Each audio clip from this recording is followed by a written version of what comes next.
Yeah, season 1 is pretty good. Not flawless, and I think the second half of the season especially kind of drops the ball in a lot of areas, but damn. That first half is an excellent, well-paced introduction to the Avatar universe in this new time period. Korra is a pretty enjoyable new protagonist who serves as Aang's polar opposite. She's brash, headstrong, and not afraid to ruffle a few feathers to make a point. She's been training to be the Avatar all her life in total seclusion, but she's ready to go out into the world and make a difference. And she gets her chance when she stows away on a boat to Republic City, the capital of the free world in a sense. Here she's gonna learn airbending from Tenzin, Aang's son and the best character in season 1 by far. She also makes new friends like the brothers Mako and Bolin, who she joins a pro bender sports team with, and Asami, the daughter of a millionaire inventor. Together they form the new Team Avatar, which has to grapple with the evil Amon and his army of equalists. Amon possesses the ability to take someone's bending away permanently, an ability previously only used by the Avatar. With this ability, he incites a revolution against benders everywhere, and yeah, Korra's gotta stop him and stuff. The best aspect of season 1 is its pacing and how it gradually builds up Amon as a bigger and bigger threat as the season goes along. It helps that Amon is a fantastic villain with a really captivating backstory and secret identity. He serves as a legitimate menace with a really scary ability, and he always manages to have an upper hand on the good guys. Everything with him works really well, except when he puts a giant oversized version of his mask on top of the Avatar Aang statue. That's the goofiest thing I've ever seen. I also love the secondary villain, Tarlok, and how he parallels real-life fascism by rounding up and arresting innocent non-benders in response to the equalist threat. He seems like a one-note villain at first, but he's also got a lot going on underneath the surface. And that final scene with him may be the best in the entire season. You broke the cycle, Tarlok. That's all I'll say without spoiling anything. Like I said, the first half of the season finds a great balance between the growing unrest with Amon and this neato pro-bending sport, until they both collide in a really climactic way. The rest of the season portrays its story pretty smoothly as well. However, this is where we start to get into the character problems. Now, like I said, the villains are pretty great. Korra is good too, and Tenzin is the best character. J.K. Simmons is always a win, and I love watching him try and act refined and serious, only to have these panic moments and outbursts.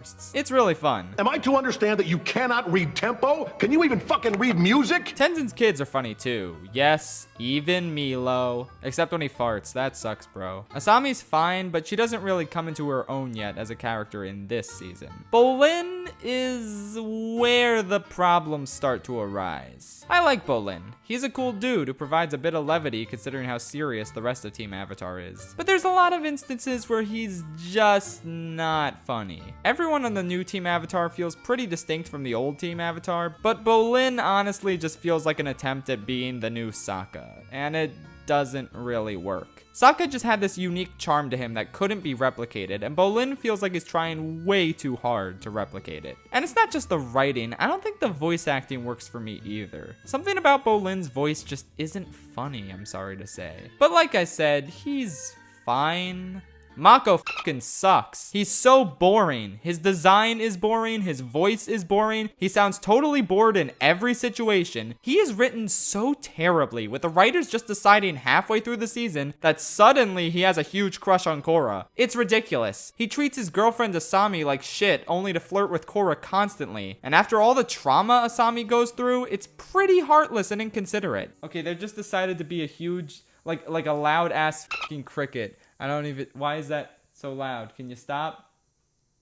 Okay, he stopped. I had this image in the back of my mind the entire time. It's just ridiculous the way this guy acts. He has no chemistry with Korra, or Asami, or anyone outside of his brother, but I guess that's not even true, because Bolin gets captured in the 3rd episode and he doesn't seem to be concerned. I guess he just keeps his cool during Ten's kidnapping situations, right? Oh wait, no, because Korra gets captured later on in the season and he's losing his fucking mind. Wait a minute, you're telling me your brother, the only family you have left, getting captured isn't enough to make you panic, but this girl you've known for a couple months is? What is wrong with you? So yeah, Mako is the worst, and all the romance and love triangle stuff is also the worst, and I hate it. I also don't like Lin, this hard-boiled pig who's just kind of a one-note serious lady who comes into conflict with Korra now and again. I like her interactions and history with Tenzin, but that's about it. Okay, but one character who just baffles me with their existence is General Iroh. So I guess this guy is the grandson of Zuko, who's named after Iroh, except his voice voice is literally just Zuko's. Retreat to Red Sand Island until my signal. Like, Dante Bosco couldn't have given him a slightly different voice. This guy comes in at the very end of the season, it's not explained who he is, and he just kind of joins the gang as if he's been a main character the whole time.